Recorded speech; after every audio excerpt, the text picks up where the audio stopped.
સાહેબ પેટ્રોલ ડીઝલના ભાવ ઘટાડવાનું કહે ને ઓલા કાપ મૂકવાનું કહે અને વૈયા ગયા. અત્યારે પ્લેન લઈને પોતે તો વિદેશમાં 5 દી લગન. હવે એમાં તો ગેસ હાલતું હોય કે પાણી હાલતું હોય કે કોલસાથી હાલતું હોય કોને ખબર. એમાં ડીઝલ નહીં જોતું હોય, કારણ કે એને જ કીધું એટલે એને તો એ પાડવું જ પડે. કારણ કે મુખ્યમંત્રી ને આપણા ગૃહમંત્રી ને ઓલાભાઈ બધા પેદલ સાયકલો લઈને નીકળ્યા છે. બરાબર. તમારે તો બીજો ધંધો શું છે? હિન્દુ મુસલમાન કરીને બધવા ભાઈઓને કોઈ રહ્યા છે ને રહેવા નથી દેવા. અને તોય ભારત ખતરામાં આવે છે. 80% અત્યારે ભાજપનું શાસન છે, તોય ભાજપ હિન્દુ ખતરામાં. એક દિવસમાં 2-3 બનાવ ગુજરાતની અંદર ન બને એવો કે દિવસ જતો હોય તો કયો. અને આ મને સાંભળે તેદુના 20 આ તમારા ભાઈ એટલા વર્ષથી અહીંયા મુખ્યમંત્રી હતા, હવે 10-12 વર્ષથી વડાપ્રધાન છે. એણે બળાત્કારીને પછી આવા જેવા કોઈ બેનું દીકરીઓના મર્ડરો કરી નાખ્યા, એની ષડત્યું કર્યું છે, એને કોને ફાંસીની સજા આપી, 8-9 મહિના જેલમાં રહીને પાછા છૂટા ફરે છે.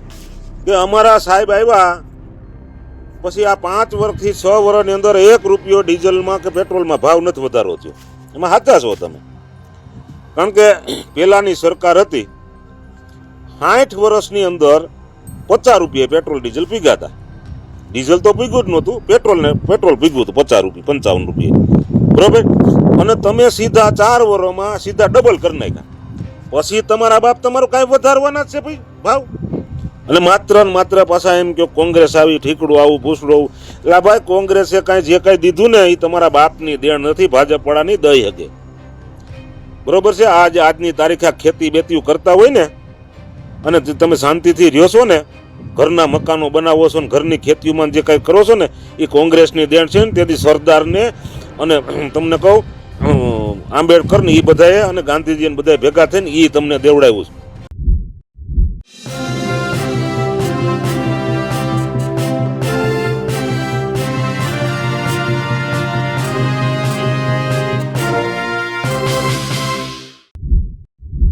એક સમયે રાજુ કરપડાના સમર્થક, કોંગ્રેસના આગેવાન લાલજી કોટડિયા અને ખેડૂત આગેવાન પણ કહી શકીએ. લાલજી કોટડિયા આજકાલ વડાપ્રધાન નરેન્દ્ર મોદીથી નારાજ છે. નારાજગી એ વાતને લઈને છે કે વડાપ્રધાન જે નરેન્દ્ર મોદી છે તેમણે લોકોને વિદેશ પ્રવાસ કરવાનું ટાળવાનું કહ્યું છે. સોનું ન ખરીદવાની વાત કરી છે, પેટ્રોલ ડીઝલ ઘટાડવાની વાત કરી છે અને ગુજરાત સરકારે તો એમના મંત્રીઓ તો ચાલુ પણ કરી દીધું છે. હવે મૂળ મુદ્દાની નારાજગીની વાત. નારાજગી એ વાતને લઈને છે કે વડાપ્રધાન વિદેશ ગયા છે તો તેમનું માનવું છે કે શું તેમનું વિમાન પાણીથી ચાલે છે કે શેનાથી ચાલે છે, એને લઈને સવાલ કરે છે તેઓ. સાથે સવાલ એ પણ કરે છે કે મંત્રીઓ જે ગાડીમાં ફરે છે અને પછી વિડીયો ઉતારે છે એ કેવી રીતે ઉતારે છે, એ પણ તેઓ સવાલ કરે છે. એક સંતની વાત પણ તેઓ કરે છે અને અંતે સરદાર એવોર્ડને લઈને પણ તેઓ નારાજગી દર્શાવે છે.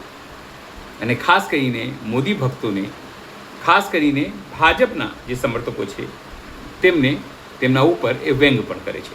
નમસ્કાર, હું છું ચિંતામણી કુતુલ પટેલ. સ્વાગત છે આપણો મારા કાર્યક્રમમાં. આવો સાંભળીએ લાલજી કોટડિયા શું કહી રહ્યા છે. જય સોમનાથ મિત્ર, લાલભાઈ કોટડિયા બોલું જાંબુડીથી. આપણે વાત કરવાની છે અને આપણે સોશિયલ મીડિયામાં બે દીકથી જોઈએ છીએ આ મુદ્દા બધાય. બરોબર છે. આમાં શું હોય તો રામ જાણે. સાહેબ પેટ્રોલ ડીઝલના ભાવ ઘટાડવાનું કહે ને ઓલા કાપ મૂકવાનું કહે અને વૈયા ગયા. અત્યારે પ્લેન લઈને પોતે તો વિદેશમાં 5 દી લગન. હવે એમાં તો ગેસ હાલતું હોય કે પાણી હાલતું હોય કે કોલસાથી હાલતું હોય કોને ખબર. એમાં ડીઝલ નહીં જોતું હોય, કારણ કે એને જ કીધું એટલે એને તો એ પાડવું જ પડે. કારણ કે મુખ્યમંત્રી ને આપણા ગૃહમંત્રી ને ઓલાભાઈ બધા પેદલ સાયકલો લઈને નીકળ્યા છે. એક દી વિડીયો બનાવશે અને એક મોટરસાયકલ રાખે ને પછી પાછળ અવળે મોટે બેહાડે, એનો વિડીયો ઉતારીને અપલોડ કરે કે આપણા આ ધારાસભ્ય સાહેબે ને આ મિનિસ્ટર સાહેબે ને આ મુખ્યમંત્રી સાહેબે ને આપણે એમાં કાપ મૂક્યો ને આ મૂક્યું તે મૂક્યું ફલાણું મૂક્યું ઢીકડું મૂક્યું ને આ ખોટી ફાકા ફોજિયા થયું ચાલુ કરી દીધી છે મીડિયામાં. એમાં કંઈ વાંધો નથી, કરો મારો બાપુ. અને પબ્લિક બધું જોવે છે ને સહન કરે છે ને પાછા ચૂંટણી આવે એટલે પાછા ન્યા. પછી રહી વાત બીજી કે આ બધા હમણાં એક ગાયુંને રાષ્ટ્ર માતાનો દરજ્જો આપવા માટે વાત થઈ છે. તો ભાજપના જ મુખ્ય એક મંત્રી છે બરોબર છે, એનું નામ તો મને મગજમાંથી નીકળી ગયું અત્યારે. એણે એ કે ગાયુંનો માંસ તો ખાવા જોહે એ કે. આ ભાજપના વાળા કે છો, આપણે કદાચ સોશિયલ મીડિયામાં એની ચર્ચા થાય છે. એટલે મારે આ ભાજપ વાળાને કહેવું છે કે તમે તમારા આકાને તો પૂછો કે તમારે શું ખાવાનું શું નથી ખાવાનું. એમ જો તમે અમથા એમ કહો છો કે ગાય માતાને તમે રાષ્ટ્ર માતાનો દરજ્જો આપો, તો તમારા જ મિનિસ્ટરે આવું એને કહેશે ને એના મુખ્યમંત્રી સાહેબ વડાપ્રધાન સાહેબ એના ફોટા છે, તો તમે એમ કહો ભાજપ વાળા કેમ નથી બોલતા કે ભાઈ આને તમે અહીંથી કાઢો? બરોબર છે, પણ નહીં, તમારે તો બધાને ઈદ કરવાની છે, ખોટે ખોટું પબ્લિકને હિન્દુ મુસલમાન કરીને બધવવાના છે. બરોબર, તમારે તો બીજો ધંધો શું છે? હિન્દુ મુસલમાન કરીને બધવા ભાઈઓને કોઈ એરિયા છે ને રહેવા નથી દેવા. અને તોય ભારત ખતરામાં આવે છે. 80% અત્યારે ભાજપનું શાસન છે, તોય ભાજપ હિન્દુ ખતરામાં છે. એકાત્રા કે એક દિવસમાં 2-3 બનાવ ગુજરાતની અંદર ન બને એવો કે દિવસ જતો હોય તો કયો? રાજકોટની અંદર પોલીસ ખાતામાં ભરતી કરેલો માણસ અને પોલીસનો માણસ એક હમણાં દીકરીનું કે બેનનું તમને કહું સોશિયલ એને મીડિયામાં કાંઈ જે કાંઈ સેટિંગ કરી અને એની માથે બળાત્કાર કર્યા, એનું યુઝ કર્યો, આવો કાયમી માટે એકાદો બનાવશે. અને તમે એમ કહો છો કે અમારે ગુજરાત સુરક્ષિત છે. એક દિવસ પણ ખાલી નથી જતો કે ગામની અંદર પણ ગુજરાતની અંદર કે બળાત્કાર નો થતો હોય, છેડતી નો થતી હોય, સ્ત્રીની હત્યા નો થતી હોય, અને બેન દીકરીઓ રાતે નીકળે અને એના આવા ગુના બન્યા છે. ભાઈ તમે તો ઓલે પણ બંગાળમાં તો એક ખાલી મુદ્દો બન્યો તો તમે આખો હાઇલાઇટ કરી નાખો. અહીંયા તમારે કાયમ બને છે.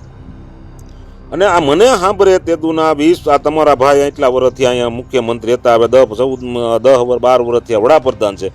એણે બળાત્કારીને પછી આવા જેવા કોઈ બેનું દીકરીઓના મર્ડરો કરી નાખ્યા, એની છેડતીઓ કર્યું છે, એને કોને ફાંસીની સજા આપી, 8-9 મહિના જેલમાં રહીને પાછા છૂટા ફરે છે. કારણ કે તમે એમાં સામેલ છો ભગત ભેગા. સુબ્રમણ્યમ સ્વામીએ હમણાં કીધું ને હોત, ભાજપના જ છે ને, કે ભાઈ અમારા વડાપ્રધાન આમાં ઇન્વોલ્વ છે. એમ અમે નથી કહેતા, તમારા માણસો કહે. તો સાચું હોય કે ખોટું હોય, તો ખોટું હોય તો તમે આમાં બધા મેદાનમાં આવી જ ગયા હોય, પણ સાચું હોય એટલે જ નથી બોલી શકતા કોઈ. નકર તો તમે આમાં મેદાનમાં આવી જ જાવ તરત. એ ખોટા છે ને આમ છે ને તેમ છે ને ફલાણું ઢીકડું પૂછડું, મન પડે મળો ગાયડું બોલવાનું, મન પડે કોમેન્ટું કરવા મળે. પણ તો આની સુબ્રમણ્યમ સ્વામીની વિશે કોઈ કેમ નથી બોલતા? નહીં બોલી શકો, કારણ કે કાંઈક તો હોય એમાં, થોડું ઘણું સાચું હોય તો જ ન માણા બોલી શકે, નકર તો બોલી શકે. પછી સાંજે એક ત્રિબેટમાં એક ભાઈ હતા ભાજપના, બરોબર છે, એટલે એ ફાકા ફોજિયાતીઓ કરતા હતા કે અમારા સાહેબ આવ્યા પછી આ 5 વર્ષથી 6 વર્ષની અંદર 1 રૂપિયો ડીઝલમાં કે પેટ્રોલમાં ભાવ નથી વધારો થયો. એમાં સાચા છો તમે, કારણ કે પેલાની સરકાર હતી 60 વર્ષની અંદર 50 રૂપિયા પેટ્રોલ ડીઝલ પીગા હતા. ડીઝલ તો પીગું જ નહોતું, પેટ્રોલ પીગું હતું 50 રૂપિયા 55 રૂપિયા, બરોબર. અને તમે સીધા 4 વર્ષમાં સીધા ડબલ કરી નાખ્યા. પછી તમારા બાપ તમારું કાંઈ વધારવાના જ છે ભાઈ, ભાવ કાયમ વધારવાના. પછી જે 50 વર્ષમાં 60 વર્ષમાં ભાવ પીગા હતા એ તમે 4 વર્ષમાં પૂરા કરી દીધા, બરોબર ને, ડબલ કરી નાખ્યા. અને તોય તમારે હજી વધારવા છે. પાછા એમ કહો કે અમે 5 વર્ષથી વધારે નથી. ઓલું 35 રૂપિયાનું 5 લીટર કેરોસીન મળતું કોંગ્રેસની સરકારમાં. આ કેરોસીન અટાણે પગે છે ને, ખડ કરવું હોય તો નથી. અને કારી બજારમાં લેવા જાવ એટલે 90-95 રૂપિયા લીટર છે. તો એ કાંઈ તમને દેખાતું નથી? આ તમે બધું બંધ કરી દીધું. અને માત્ર પાછા એમ કે કોંગ્રેસ આવી ઠીકડું આવું ભૂસડું આવું. એટલે ભાઈ કોંગ્રેસે કાંઈ જે કાંઈ દીધું ને એ તમારા બાપની દેણ નથી, ભાજપ વાળાની દઈ હગે, બરોબર છે. આજની તારીખે આ ખેતી બેતીઓ કરતા હોય ને, અને તમે શાંતિથી રહ્યો છો ને, ઘરના મકાનો બનાવો છો ને, ઘરની ખેતીઓમાં જે કાંઈ કરો છો ને, એ કોંગ્રેસની દેણ છે ને. તેથી સરદારને અને તમને કહું આંબેડકર ને એ બધાએ અને ગાંધીજી બધાએ ભેગા થઈને એ તમને દેવડાવ્યું છે. આને તો માફી પત્રો બધાએ લખ્યા છે. તોય અત્યારે વીર નામ કેવું, વીર સાવરકર, હવે તેને માફી પત્રો લખેલા છે. તોય તમને કહું આવું, આ તો બધું તમને કહું કળયુગમાં કીધું હતું ને, પાખંડી પૂંજા છે, બરોબર છે. એટલે આ પાખંડીઓને ભાઈ અત્યારે પૂંજાવાનો વારો છે ને પૂંજો મારો બાપુ લ્યો ધમ પૂંજો બે હાથે પૂંજો આરતી કરો ધૂપ દીવા કરો જે કાંઈ કરવું હોય ને જે કાંઈ દેવું હોય ને દઈ દો બે હાથે દો પણ જેદી તમારી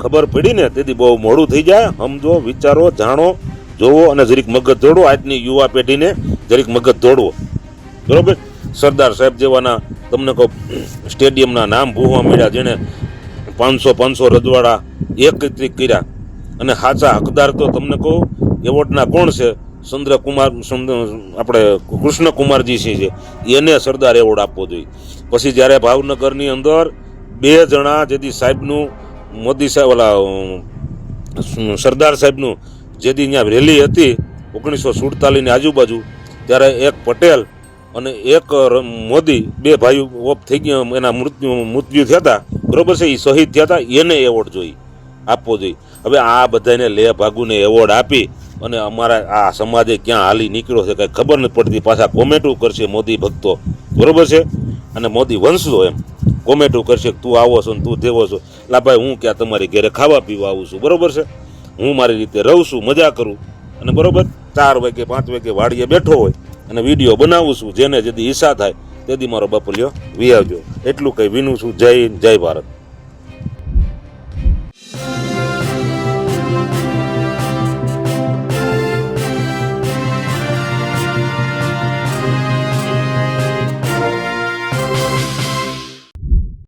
લાલજી કોટડિયાની વાત સાંભળીને આપણે શું લાગે છે જરૂરથી મારા કોમેન્ટ બોક્સમાં કોમેન્ટ કરજો. એ સિવાય મારી યુટ્યુબ ચેનલ લાઈક કરો, સબસ્ક્રાઇબ કરો, બેલ આઇકન દબાવો. સાથે મારી વેબસાઇટ છે www.gujaratfirst.in. ત્યાં પણ જઈને તમે વધુ અપડેટ થઈ શકો છો. અત્યારે માટે બસ આટલું જ. નમસ્કાર.